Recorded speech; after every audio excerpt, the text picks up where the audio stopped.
This body of work is a hypothesis and theory based on syncretic research. This research is meant to unite people and open up discussions about our reality. All we ask is that you be kind to each other once you watch this and start discussing and dissecting it. We also ask and strongly encourage you and everybody to re-upload and mirror this on any and every platform. Redub it in your language, do reaction videos, make screenshots, remixes, refixes, and get this out there. One last disclaimer, some of the maps on these models and elements are not the spec, and I did them to be as visual as possible, so don't mind some of the maps being off, distorted, or totally wrong. They are meant for representation purposes only. So, grab your snacks and drinks, and get ready to have your mind blown. Let's go.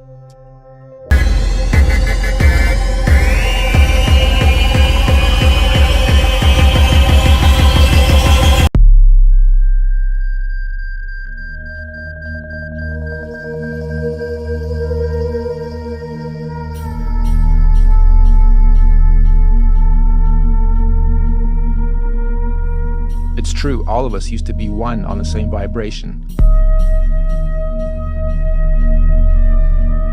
The best way to explain it? We'd have to go either back in time or back to the future. To the starting point of time, 0, where all the axes meet. This is actually the death and the rebirth of consciousness.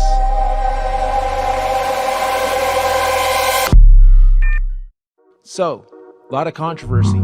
Is it flat? Is it round? Are we spinning? Ancient Greek, Norse, and Hindu cosmology all focus on an orb as the universe.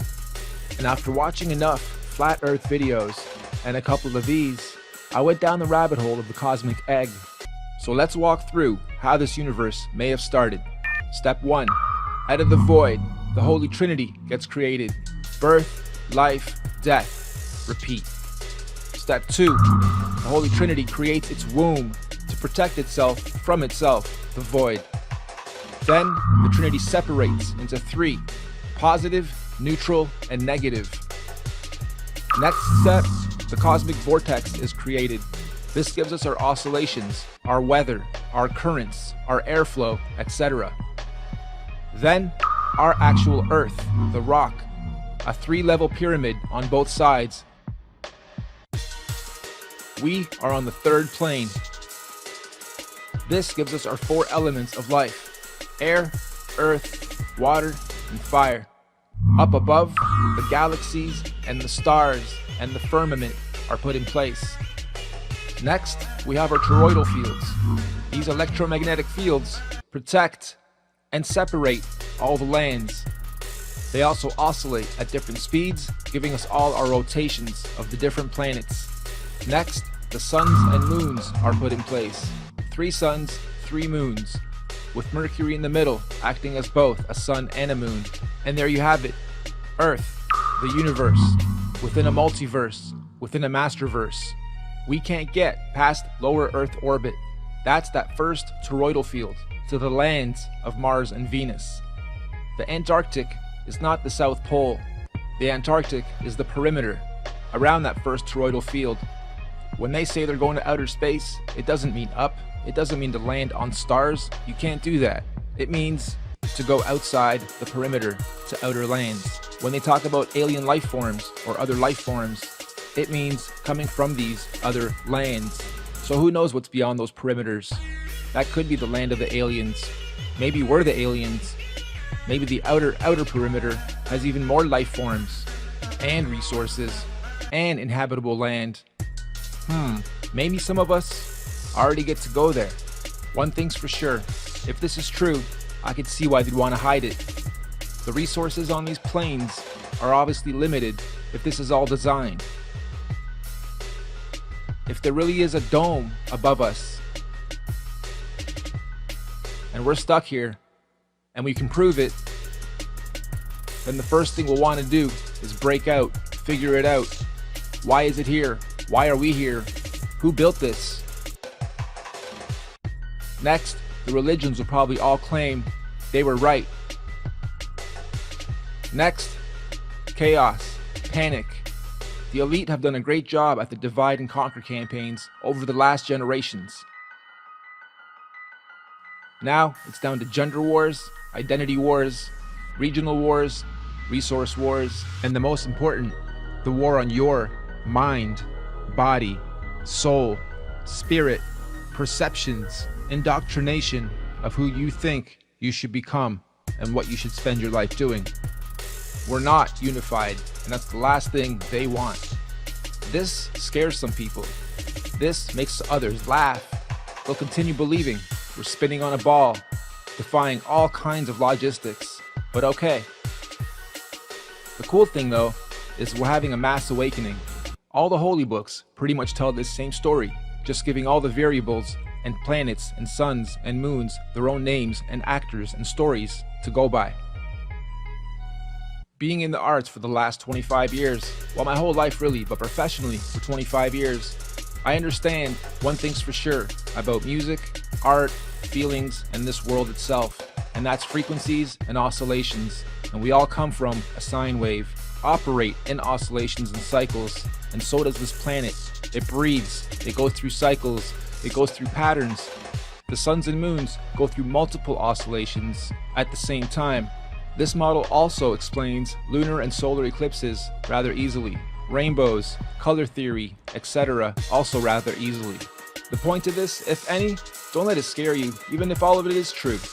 If anything, this should help you at least gain some knowledge, become a little more illuminated, and understand your life, your body, your mind, your soul is also a big oscillation machine, and you should be oscillating every single day at your full potential.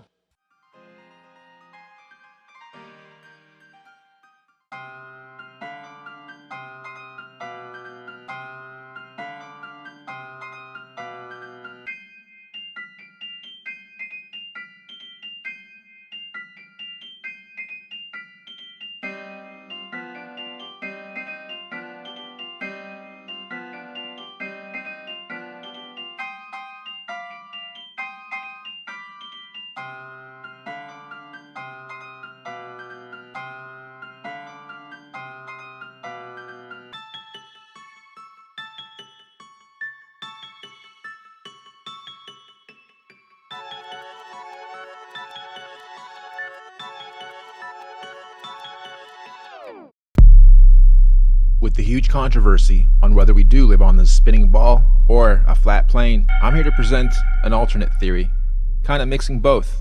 Ready?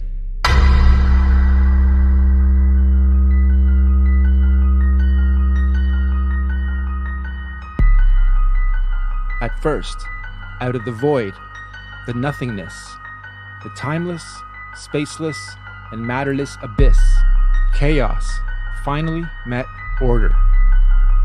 It is intelligent. It is beautiful. It is everything and nothing. It is all at once. It is syncretized. I call it infinite consciousness. One day it decided to finally create a womb for itself, where it can build a home to create an experience within itself. So the Holy Trinity was designed, executed, and it's perfect. This is essentially the birth of consciousness. In the center is absolute consciousness, where everything overlaps: birth, life, death, creation, sustenance, and destruction, the Father, the Son, the Holy Spirit. Everything is divided into threes, hence the 33.3333, etc. number being so popular and important in our society. It's also worth noting, this is where I believe the first sine wave was ever created. That is the breath, the in, the out, the up, the down, the left, right, etc. This is life, consciousness, cycles, repetition, patterns. With its intelligence, the Holy Trinity creates its home, its womb, the first of 5 rings. This is the seed of life, where everything starts. While slowly transitioning from chaos to order, the Trinity divided itself into three portions. Just like on a magnet, you have red and blue, positive and negative. Here we have birth, which is up top, Polaris, the highest star. In the middle we have life, which is green. And on the bottom we have death, which is red, negative polarity. This is also why we have RGB in our color codes. I'll actually explain that one in a bit more detail a little later, because it is important. Next, the Trinity started to stir its creation, essentially creating our cosmic vortex, the universal highway, and our atmosphere generator, all basically connecting us to the Masterverse, so they say. Up top, this also creates the mainframe that powers it all. This gives us our energy, our weather, our flow of airs, waters, currents, all spinning clockwise, oscillating, and giving us our gases, densities, buoyancies, turbulence, etc.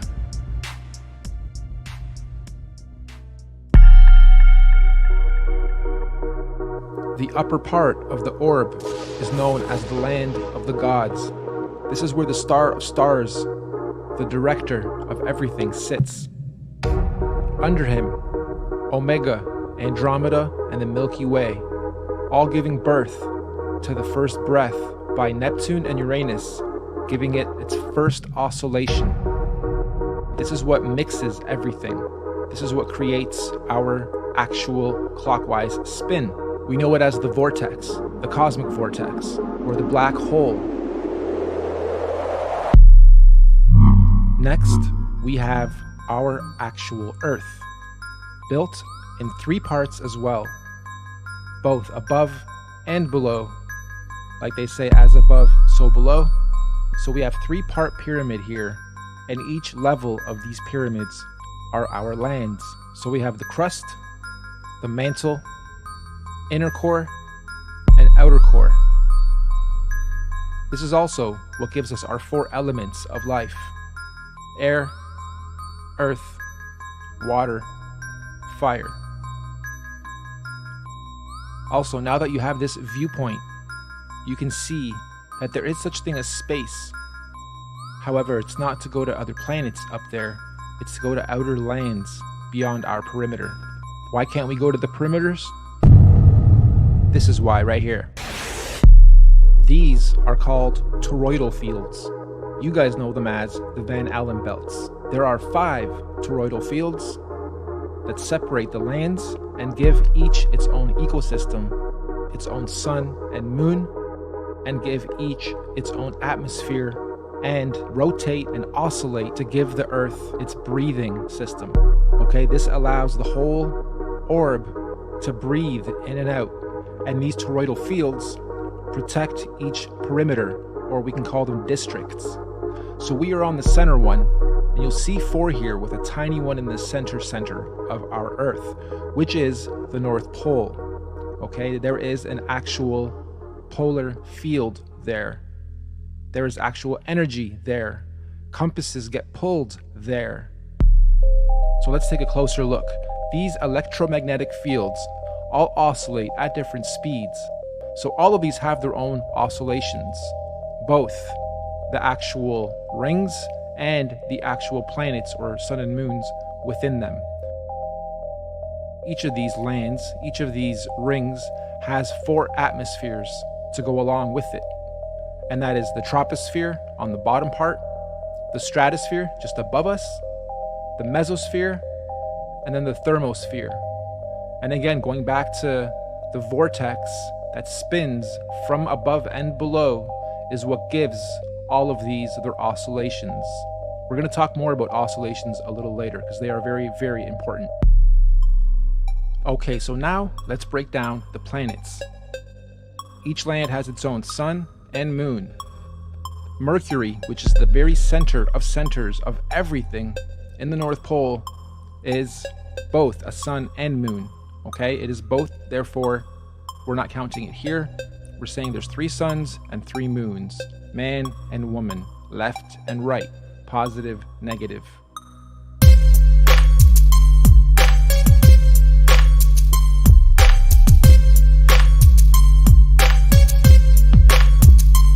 Each land has its own ecosystem. This is where the theory of extraterrestrials or extra-terrain, extra land, come from. The outer ring may also be where dinosaurs, creatures, aliens, again, a different ecosystem, different light sources, colors, air, breath, everything is different. So, when they say they're trying to explore outer space, it doesn't really mean up, because those are luminaries, those are stars, those cannot be landed on. They mean outer lands beyond the perimeters known as the South Pole or the Antarctic.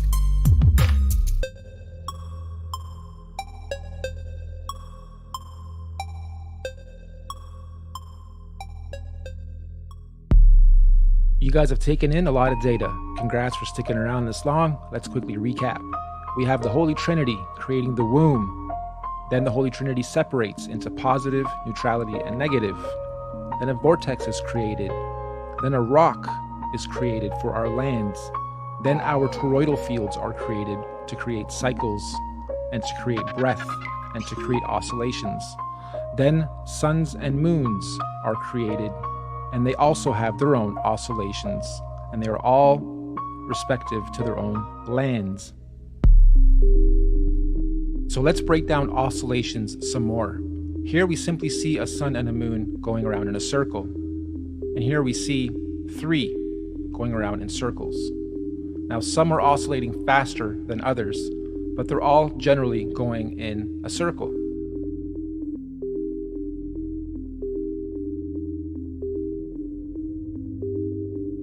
And they are now going to oscillate in a lot of different ways as well. Here you see the original oscillation to the different types of patterns you can create while doing your big oscillation. So this is a double oscillation. And here you can see that all the planets are also moving up and down over their oscillations as well. So we have a big oscillation, and then a pattern within that as a secondary oscillation. Then we're moving up and down as a third oscillation. And they're changing patterns over time and could be adding and removing other oscillations. Who really knows? You can also create different types of oscillations based on the different wave type. We are known as a sine wave. Everything is fluid. There are also sawtooth, triangle, and square wave types. This is also used a lot in music production. We'll go into that a little bit more later too.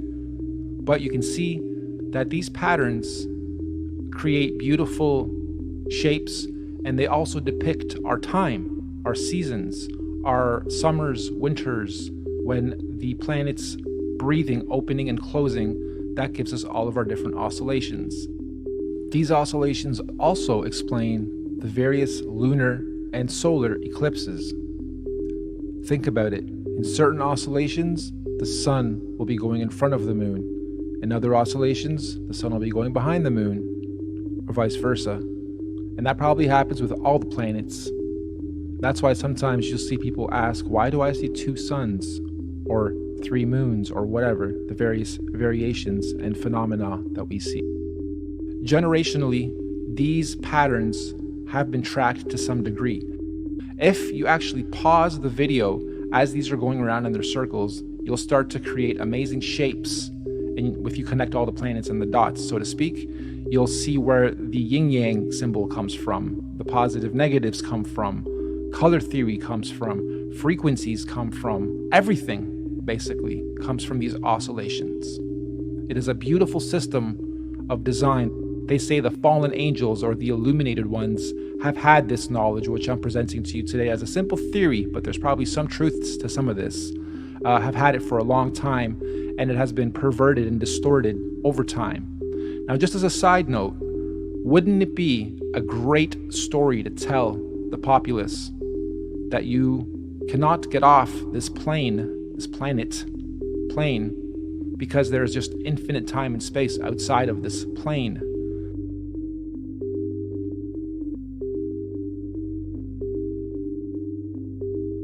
We only have access to the inner part. It is a special part of all this because it is the center, and we have access to the North Pole, which is where ascension happens. And I do think we are in a special time. It's not just, let's prove the earth is flat. What's beyond that? So what if it is? Well, what might be outside those perimeters? Maybe there are things we need to protect ourselves from. And or maybe it is just a bunch of land we cannot get to, but every country, every government would love to chop it up, carve it up, because there's so many precious resources out there potentially. Okay, so let's look at oscillations and frequencies in music now. I've been doing music production for a very long time, on top of doing art, digital media, video. I've gone through everything to do with art. My creative side is my passion, my labor of love, and I believe I've been given these beautiful talents and skills to share beautiful information like this, and potentially help you guys ascend, or at least become illuminated and understand and have knowledge in a beautiful, engaging presentation. Here we have frequencies with music and layering music and giving you visuals for those frequencies. You can see that certain notes sit in the lower frequencies and certain notes sit in the higher frequencies.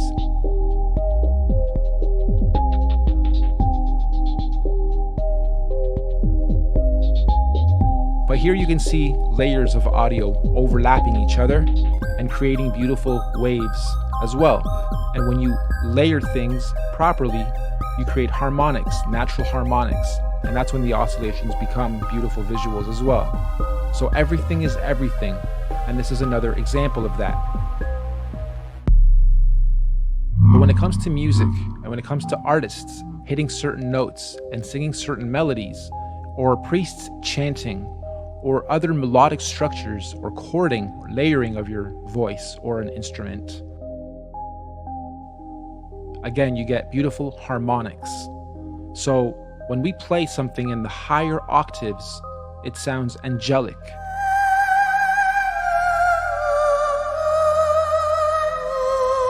When we play something in the lower octaves, it sounds demon-like.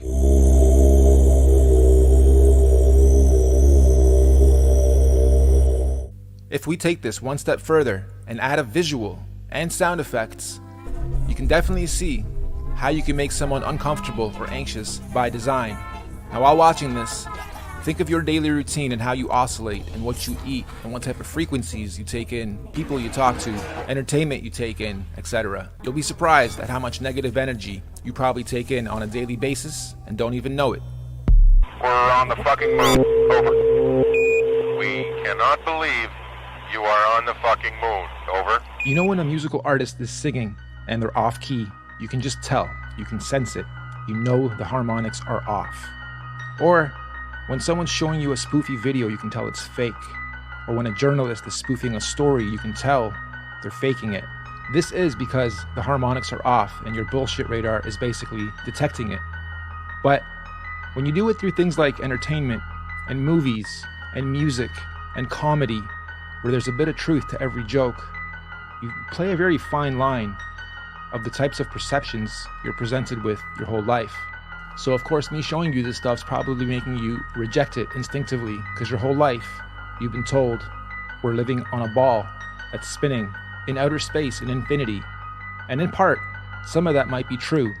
Singularity could be the Big Bang, but our actual land that we live on, well, I'll let you be the judge.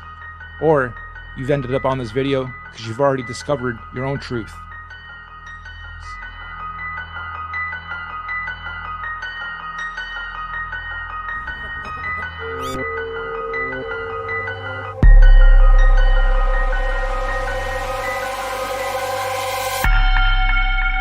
In between the fourth and fifth toroidal fields is where the firmament sits. This is where all the stars are attached and fixated as they do their oscillation as well. This firmament is what prevents us from going up. In fact, there's footage online of rockets being sent up by independent teams, and you can clearly see it hit something up there. before coming back down. Now, if you look up Operation Fishbowl and Operation High Jump, you'll come across some interesting information regarding the efforts that the governments have put in to try to get through the firmament. Anyway, that is how the star system works.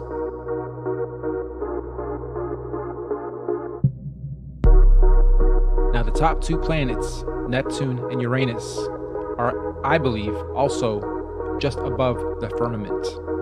They are what give the initial spin to the vortex. These two are also known as exoplanets, and that is because they are on the exterior of the toroidal fields and outside of the three suns and moons system. And again, this is what gives all the differentiation to all the oscillations of everything else under it. So we've covered a lot of the top half because that is our home, and we don't really know what's on the bottom. But based on the same research sources, the bottom is very much like the top, except with water. There are also 3 levels below us that mimic what we have above, and then there's also a firmament on the very bottom, just above Pluto. Again, instead of air, it's water, and it's known as the Great Deep. The 5 toroidal fields operate down here to cycle the water in its respective cycles as well. And frankly, who knows what kind of life forms may be down there, or what may be down there. But this is known in our literature as hell. Interesting, huh? So, how does religion tie into all this? Let me try to explain, and this is just my opinion. I believe all the holy books were simply metaphorical stories to explain exactly what I just showed you. I don't believe they were actual people. I believe they were depicting everything you see here, and all the variables were given their own characters. Pretty much every single thing you see in the holy books, it's a story and a metaphor to explain one of these variables in this beautiful universe. I'm not trying to push any religion onto anybody, nor am I religious, but I do believe that people in ancient times simply had this knowledge and again told it to us in story format, or in book format, or in holy book format. Before we get into the details, it's extremely important that you have a full understanding of the construct of our geocentric electromagnetic universe. If you're not familiar with this geocentric model, we're going to leave links in the description for you to catch up on the basics. In short, we're not on a ball.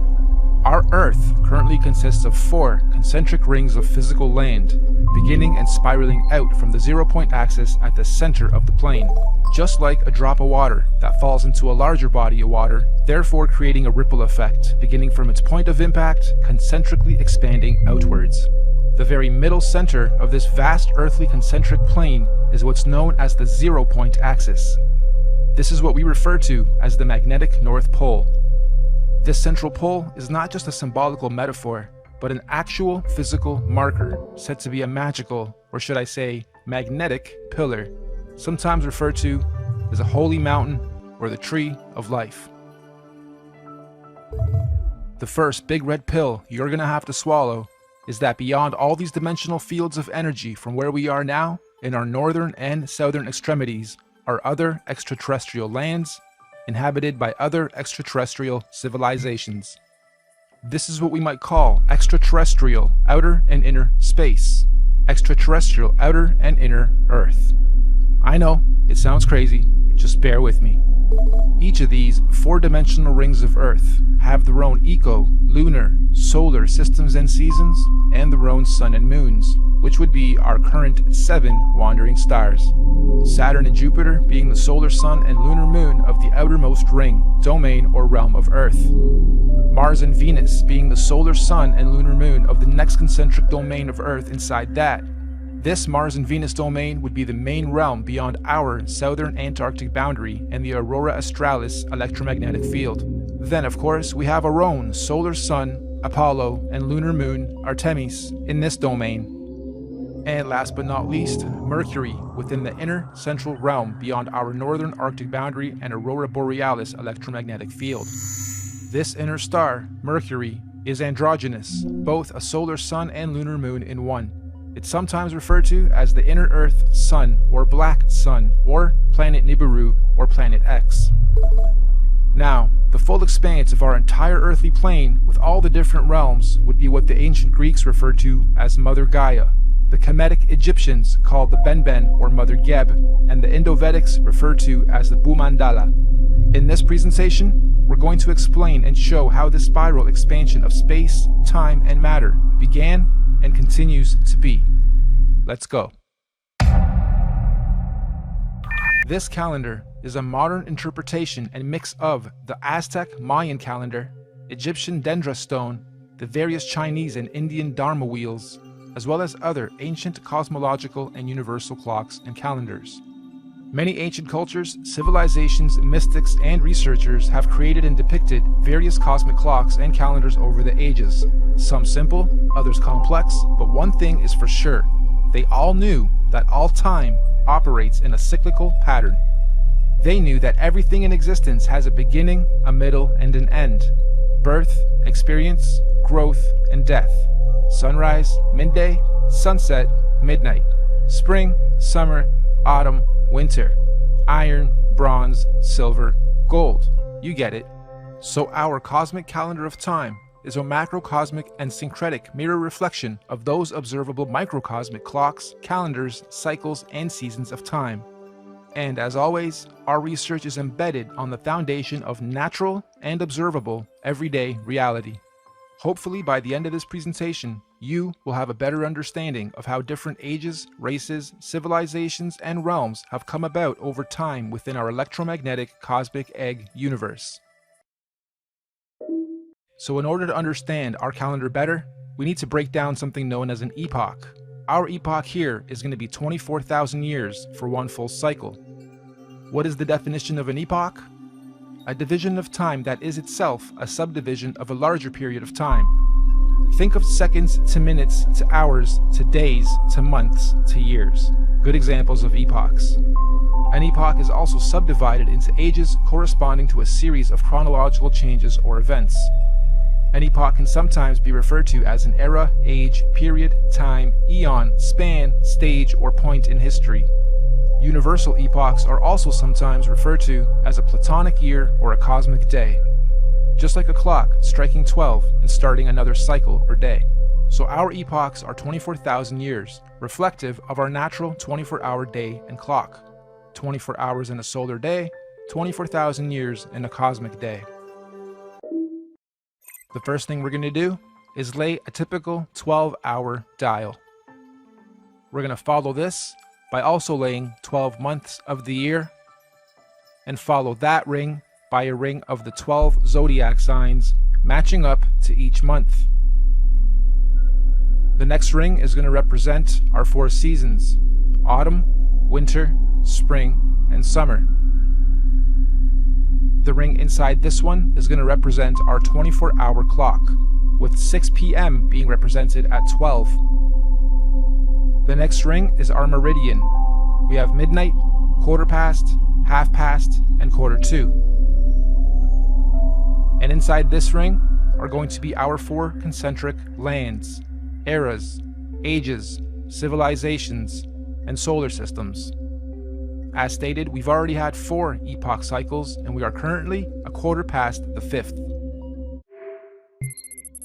Now, just as there are 4 earthly physical realms, there are also 4 physical humanoid root races associated with the creation of each realm. These 4 root races are the Hyperboreans, Lemurians, Atlanteans, and Aryans. But there's also a 5th race of beings that lives in the center, Mount Meru, of our Earth. This is the Master Root race, the Polarians. Unlike the other 4, the Polarians are semi-ethereal, meaning not completely physical beings. They do not have a definitive skin pigment, size, color, or race. Having said that, they are often depicted as being somewhat indigo-bluish, translucent beings. Anyway, these Polarians began the human race at pole position. They were the very first forms of earthly beings to manifest on this plane. all the other 4 root races were seeded by the Polarians, hence the term master race. We could also call the Polarians the guardians of the Earth. So this first Polarian epoch, or first 24,000 years, centered around the cosmic tree of life, was regulated by the grand heavenly first and largest solar system, Neptune and Uranus, the highest and first 2 wandering stars, or sun and moon, of our universe, albeit semi-ethereal in nature. And at the end of their epoch, the Polarians completed their first cycle or circle of cosmic time, 24,000 years of experience. This was the end of their epoch. At this point, the Polarians created their very first physical manifestation, and so the Hyperboreans realm and root race are created. A new physical paradigm emerges, unfolding out of the North Polar Center axis, aka the very first ripple. We could also say the tree of life gave birth to its first physical fruit or seed. This process is what we might call a pole shift, the very first pole shift of our Earth. This new Hyperborean realm comes complete with its own solar system to regulate its physical space, time, and matter. The very first sun and moon are also created, Jupiter and Saturn. However, at this stage, they are androgynous. They are one. They are not separated. They only separate at the end of their epoch. This is the first domain to experience fully physical earthly space, time, and matter, all regulated by the very first earthly solar system. This Hyperborean realm that unfolded out of the center pillar was the very first Garden of Eden, surrounding the Tree of Life, or Mount Meru, at the center. Keep this in mind for the rest of the creation process. Every time a new ripple comes out, it is the new Garden of Eden. Over the next 24,000 years, during their epoch, the Hyperborean realm was gradually pushed outward away from the center as a new realm and physical root race was created. The second ripple, the Lemurian realm and root race, is seeded. A second pole shift, and again a new paradigm emerges, pushing the old Hyperborean realm outwards and away from the central pillar or tree of life. This is also where Saturn, aka Kronos, and Jupiter, aka Rhea, separate and start their orbit. This second realm, the Lemurians, also get their own sun and moon, which is at that point in time also androgynous, a sun and moon in one, which will in 24,000 years be known as Mars and Venus. During this epoch, the Lemurians are the Garden of Eden, and Mars and Venus, the androgynous sun and moon, regulates its cycles, seasons, and ages of this new realm and domain. Don't forget, the Lemurians were also seeded from the Polarians, the master root race, and not the Hyperboreans going inward. All races were created and seeded from the Polarians. So the Lemurian realm is the second Garden of Eden, and again, after a cyclical time, when their epoch ends, they too were pushed outward to make way for the third root race. The Atlantean realm and root race is seeded. This is pole shift number 3. Mars and Venus now separate into 2 and start their orbit. This new Atlantean realm, like the previous 2, was seeded with its own androgynous sun and moon that will eventually turn into Apollo, our sun, and Artemis, our moon, to regulate and control the cycles, seasons, and ages of that realm. This Atlantean root race and realm is the one we currently inhabit. All human races in this realm of Earth are predominantly Atlanteans. You are an Atlantean. During this Atlantean epoch, we in this realm were the Garden of Eden at the center. And once again, over cyclical time, 24,000 years, history repeats itself. Atlantis fell, or rather sank, when the Great Deluge or Flood happened, and reset us from the center to where we currently are, also finally setting Apollo and Artemis into their orbit. And so the Aryan root race was seeded out from the fourth and most recent pole shift.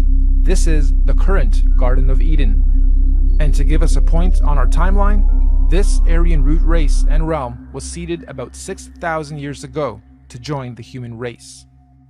And as our fractal pattern continues, just like the realms before it, the Aryan realm was birthed with its own solar system, Mercury, its androgynous sun and moon to regulate and control the cycles, seasons, and ages of that new domain. And so, here we are, 6,000 years into the Aryan or fifth epoch.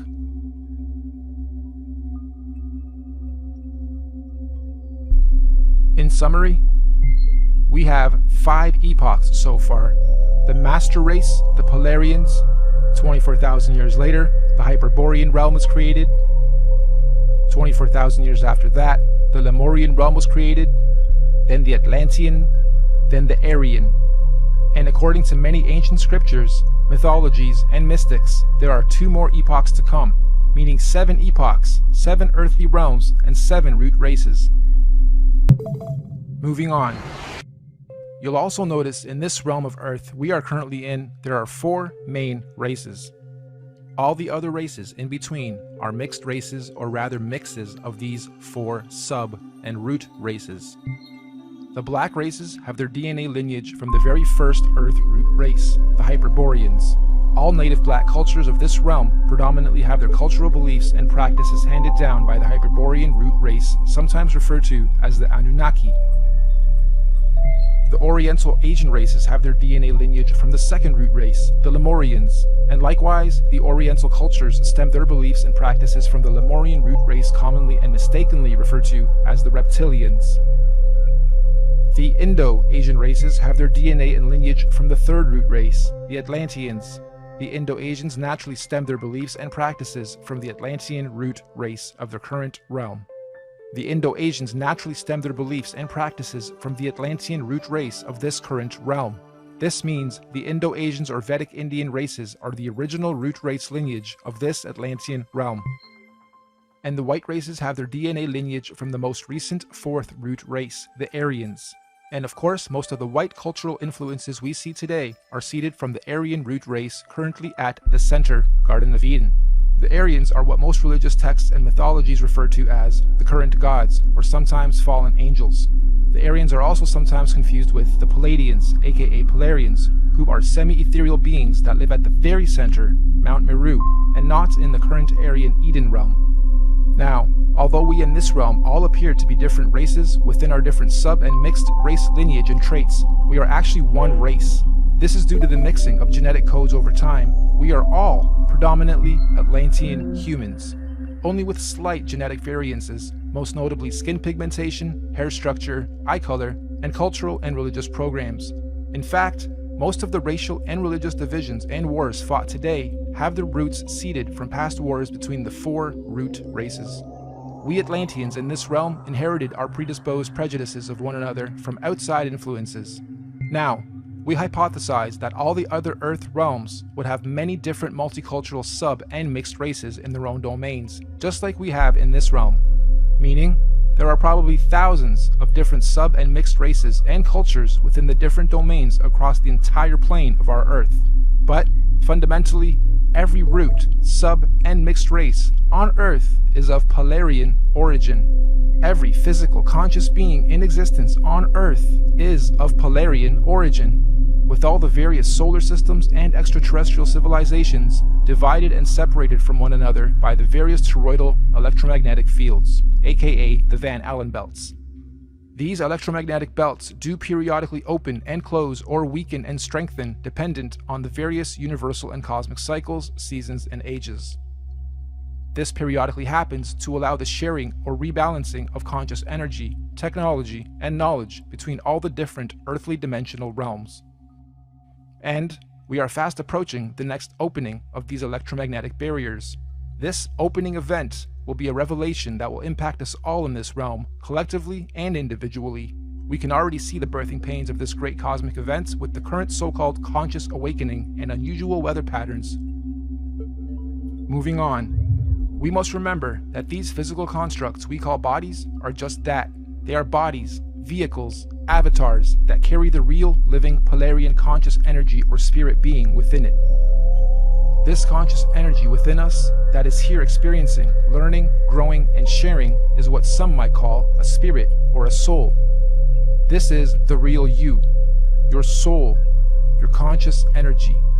And we all know energy has no color or race or nationality or prejudices.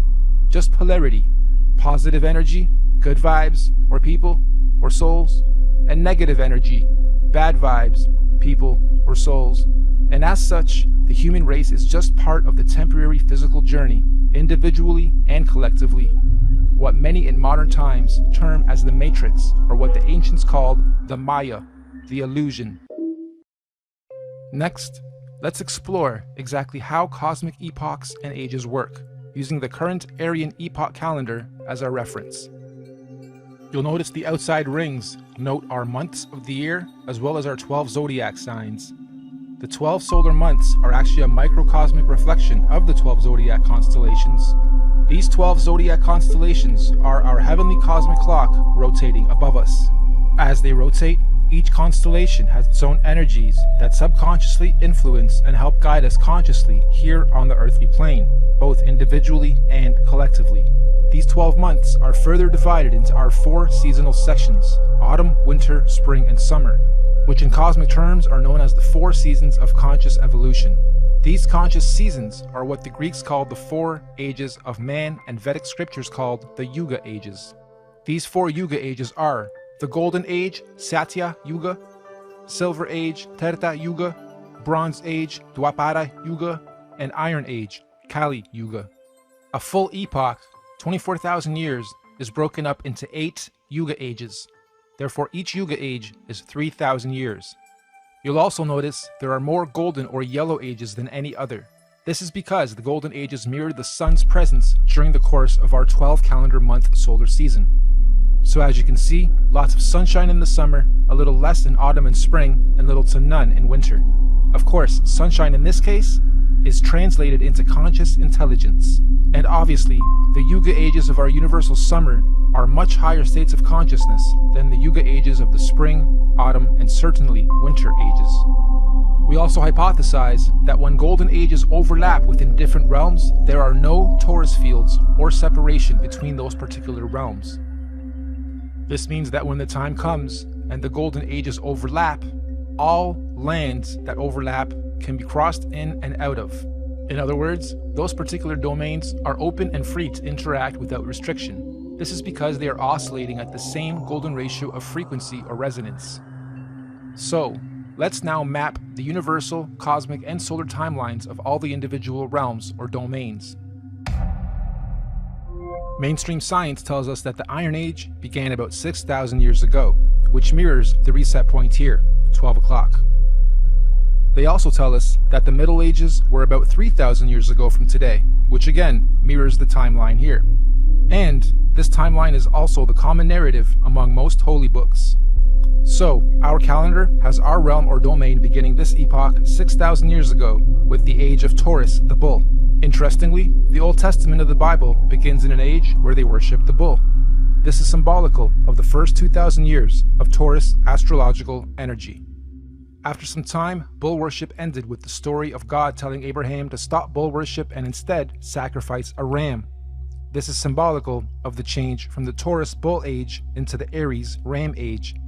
And again, 2,000 years later, Jesus, the fisher of men, comes into play. The Jesus fish symbolism is telling us of the shift from the Aries into the 2-fish Pisces age. And once again, as we reach the end of the Jesus fish Piscean age, we now see the effects of the new water Aquarian age. Aquarius, of course, is symbolized by the mixing of waters. It is the age of mixing, discovery, disclosure, and technology. If we were to set this calendar to today's date, we would be sitting at just before quarter past reset. 6,000 years into the 5th epoch, bang in the middle of the cosmic winter or iron age of universal collective consciousness. In fact, to be a little more exact, we've got us at 2 minutes to midnight.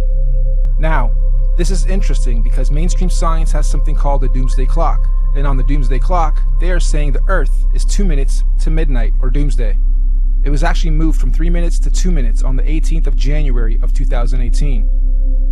And I'm sure most of you know that doomsday or apocalypse simply means a marked period or shift or change from one thing into another, the end of the old and the beginning of the new.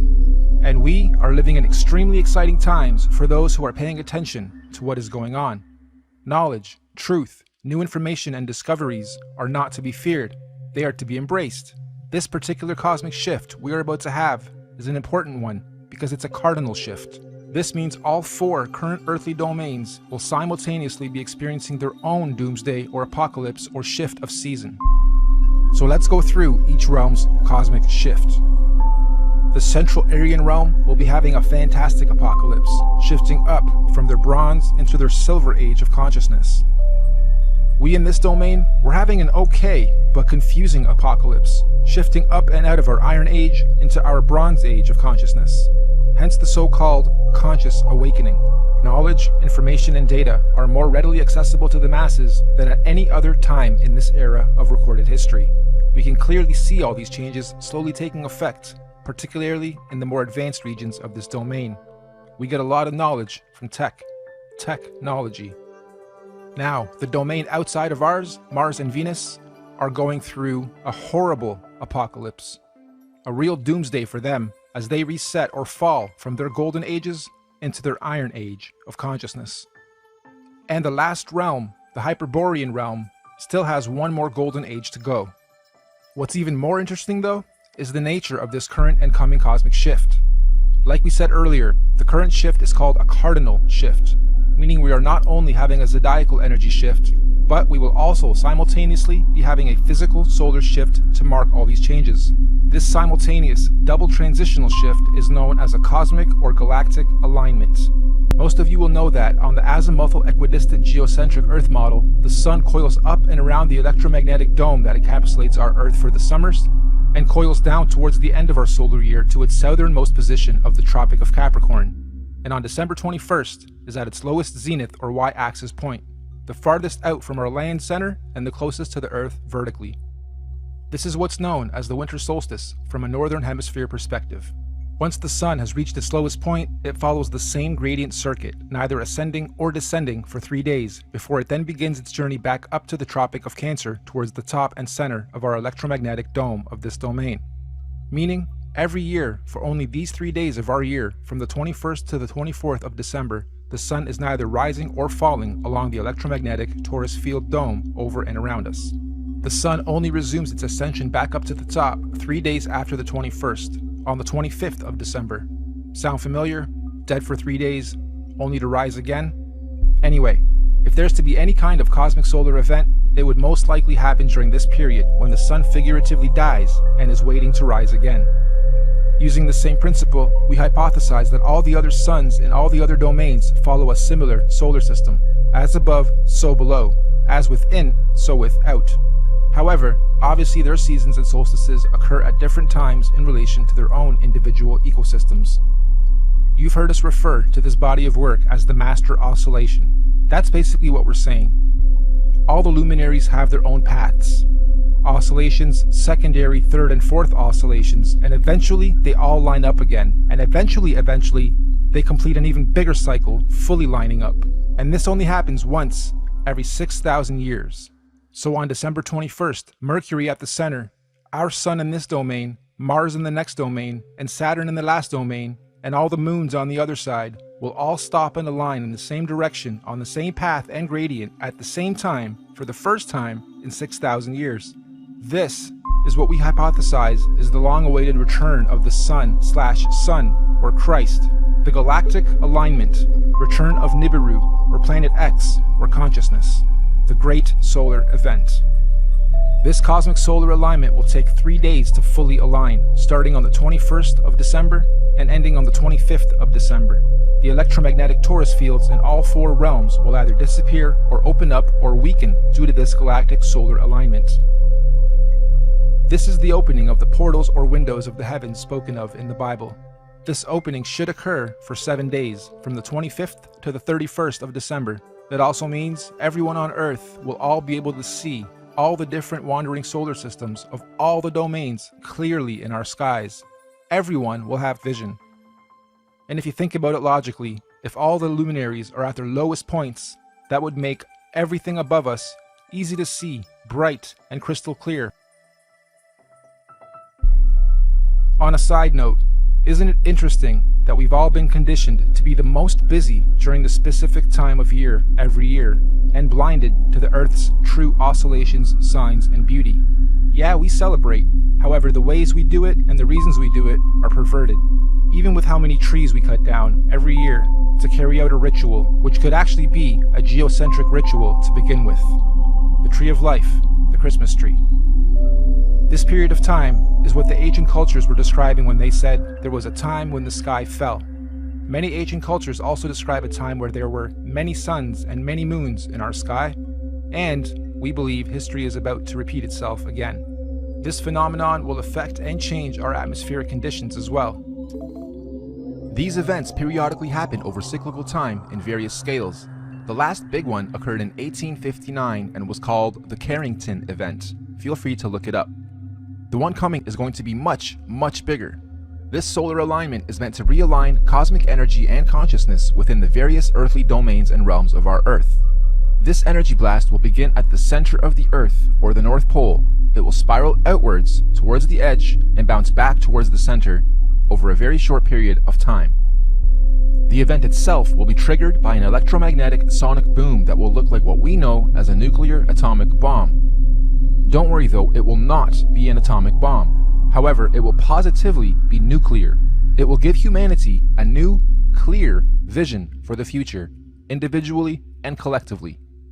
We suspect the current powers that be will attempt to use this natural cosmic event as the ultimate false flag. They may say aliens did it, or it was caused by global warming, or an attack from across the world. This sonic boom of electromagnetic energy may shut down our entire electric grid instantaneously, causing a collapse of our financial, socio-economic, political, and collective cultural existence as we know it. And thus, this event may be used to pave the way for a new order in our world. But this cosmic event is not to be feared. It is a natural process to allow growth within our individual and collective consciousness. The greenish astral rays that this event will create will cover the entire plane of our Earth for a short period of time. Again, it is not to be feared. Governments and authorities will most likely tell us that this green mist caused by this event is a toxin. They will tell us to stay indoors and not go outside into the radiation. Avoid it at all costs. They will say it's harmful radiation.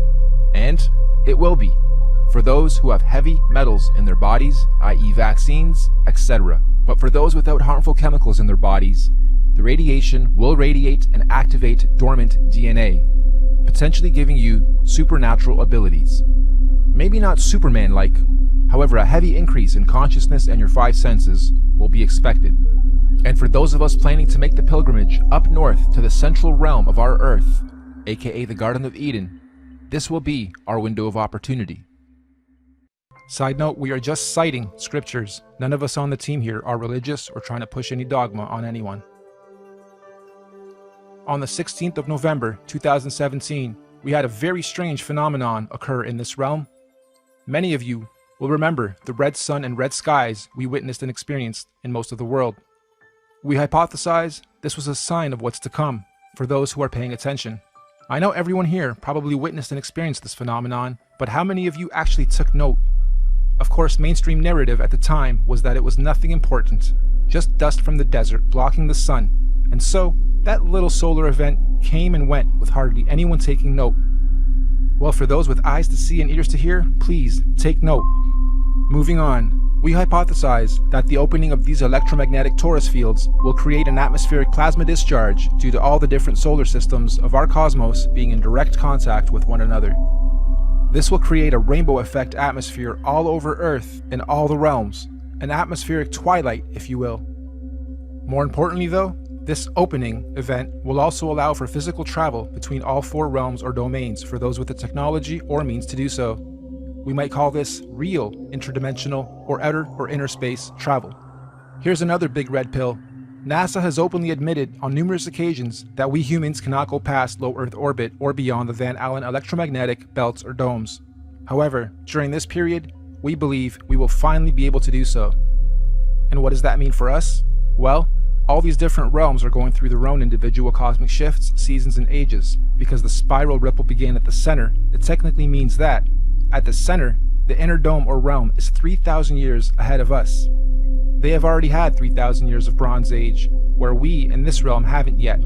Our reset happened 3,000 years after theirs, which means during this 7-day cosmic event, anyone able or allowed to enter this inner realm will technically be time traveling 3,000 years into the future or ahead of time. In layman's terms, I'm saying that this inner domain is 3,000 years ahead of us technologically, physically, mentally, spiritually, and consciously. And yes, this is where we propose the concept of time travel into the future comes from.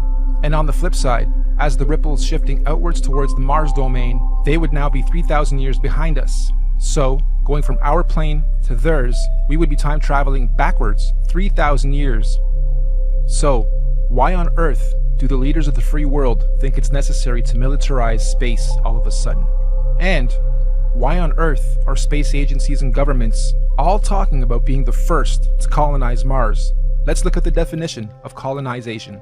The act or process of settling among and establishing control over the indigenous people of an area, or the action of appropriating a place or domain for one's own use. Makes you wonder if the very same so-called elite royal bloodlines and families who colonized this realm during our reset fall from gold to iron 3,000 years ago are about to do the same thing to this outer domain currently falling from their golden to iron age. As they say, there's nothing new under the sun, and history always repeats itself. With that in mind, let's rewind to something that happened very recently. December 22nd, 2017, the SpaceX Falcon launch. Note the date too, December 22nd, 2017. Wonder how many of you recall the unusual effects witnessed within this particular launch. It looked like the Falcon X was trying to pierce through something.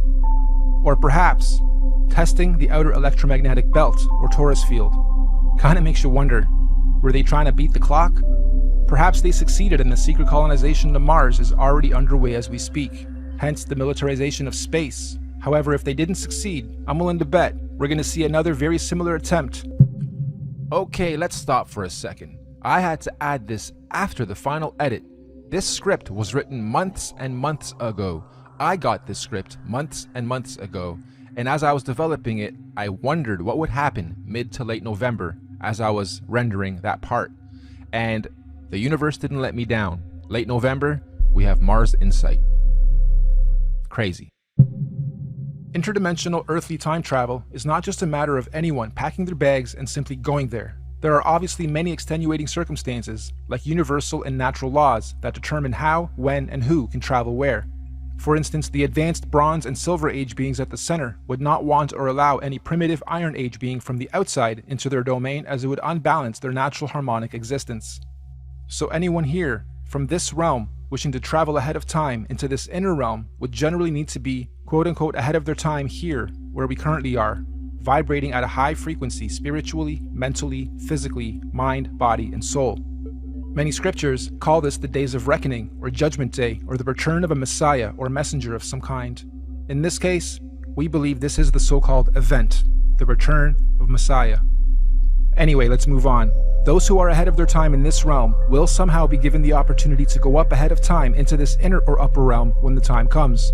Likewise, we also believe that those still lagging or holding on to old, outdated, backwards paradigms will of course naturally be drawn back in time to the outer realm. This is where we hypothesize our current elite establishment is planning on going to install a new world order for those beings out there. Most people in our realm, though, will be staying here, in this domain, after the event, to continue experiencing, learning, and growing in the upcoming new Bronze Age and One World Order. And exactly how or what this new age or order is going to be, who knows exactly, but what we do know is that this domain will not be anything like it currently is today after the event. And so finally, when these 7 days have passed over, on New Year's Day, the first day of the first month, the electromagnetic torus fields or domes of each domain will fall back into place as they were. The celestial bodies will realign, and once again the wandering planets or suns and moons will resume their natural cycles, seasons, and movements, thus allowing for all the different domains to begin their new respective cosmic solar and celestial ages. And so, the wheels of time will continue to turn, forever moving forward in cyclical cycles and seasons. Now, of course, we're very much aware that what we are proposing may happen seems a little outrageous and possibly overwhelming. Or let's face it, you might think this is batch crazy if you're hearing this kind of stuff for the first time. But we're not trying to preach or sell anything, simply sharing information. based on cosmological, astrological, mythological, and observable reality syncretized research. This could all be completely wrong, or even slightly wrong, and if so, that's fine, no harm done, life goes on. Or this could be partially right, or even very close to the truth. At which point, if or when these events occur, at least those of us who will have received this good news will be prepared, mentally, psychologically, and possibly spiritually as well. Of course, right now under this domain, we are collectively going through some very difficult birthing pains as we make this shift. However, those in tune with these changes are adapting and consciously evolving with it. This is the so-called conscious awakening. But even more importantly, those who fully understand what's going on are able to accordingly prepare for the changes that are occurring and coming. This is what J.P. Morgan meant when he was quoted saying, "Astrology. Millionaires don't use astrology. Billionaires do." Astrology is simply the natural science of understanding, reading, recording, and following seasons and cycles of the stars and heavens of our universe. Astro simply means heavens or stars. Logi or logi simply means logs or logging. We are astro-logging, making logs, logging all the data of the stars. That's all astrology is, reading and recording of the heavens, stars, cycles, seasons, and ages. It's even written in all the ancient scriptures that in the last days, many will not know the exact time and date, but those with wisdom and discernment of the heavens will be prepared. Keep your eyes to the heavens and look out for the signs of what's to come. So the final question, is all of this intelligently designed, and if so, by whom, or what, and why? As far as we're concerned, the answer is definitely yes. Everything we've talked about is most definitely, intelligently designed. Microcosms of macrocosms. The system and order of our Earth, nature, cosmology, conscious energy, and everything else in our universe is just too beautiful and perfectly symbiotic and synchronized to be a random event or evolutionary. Who or where or what is the creator of all this? Here. Yep, right here in this very room and everywhere else around us and within our universe and beyond.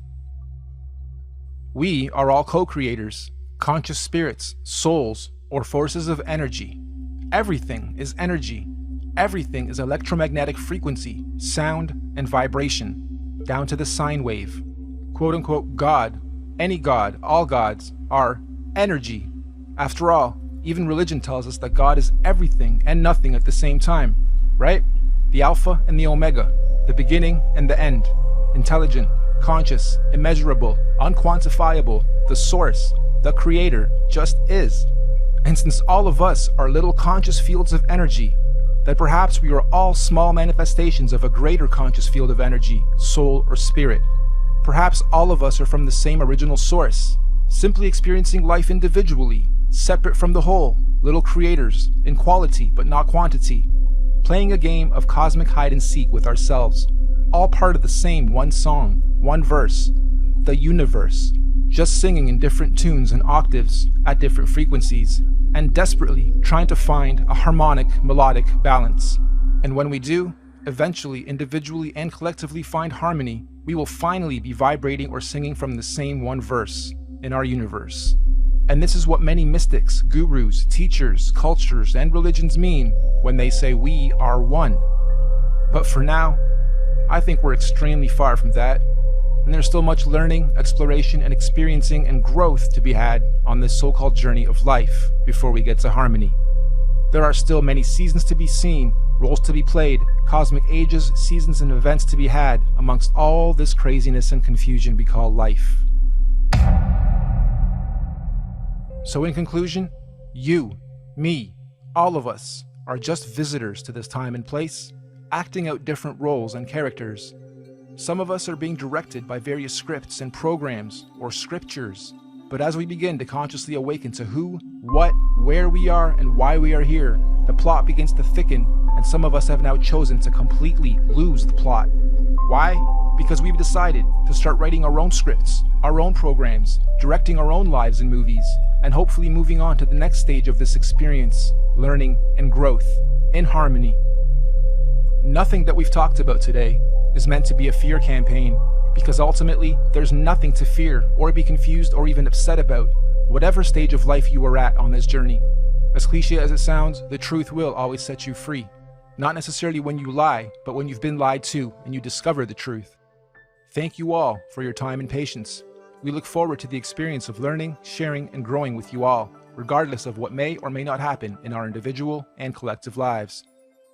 We hope you enjoyed this presentation and encourage you to share it as far and wide as you can. We also hope that in time, we can look back at this as proof in and of itself that there are people with eyes to see and ears to hear to help share and guide others to their true truth and destiny. Thank you and goodbye for now.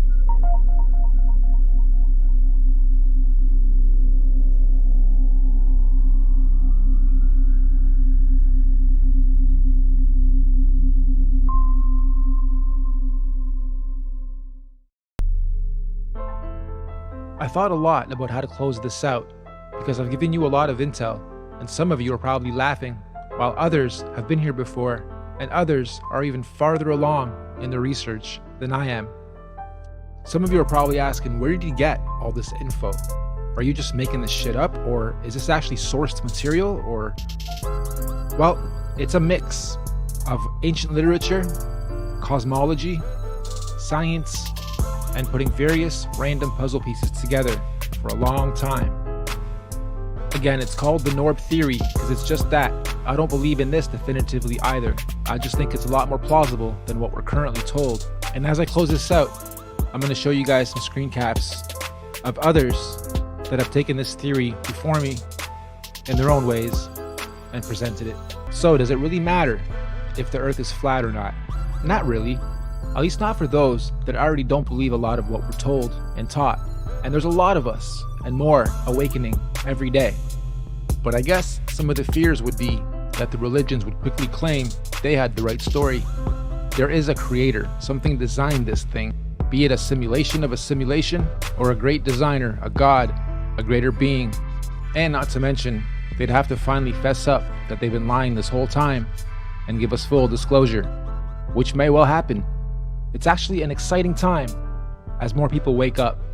There's a lot to explore, there's a lot to learn, and it's amazing to finally realize we don't know that much about ourselves or where we live, at least not most of us.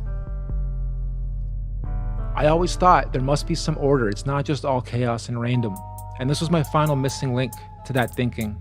There very well may be other life forms out there, aliens or whatever, but they're depicted very negatively, low frequencies, ugly creatures. They may be way ahead of us and looking at us as the aliens or the pests, the destructive species that can't even get into their own harmony. Keep them away from us, could be what they're saying. Never really know. They have nations divided. They have religions divided. They have demographics divided. They have age groups divided. And now they're going after the biggest, the gender war. Whether we're going to space or we're going to the outer limits, I still believe the purpose of life is to be good versus evil.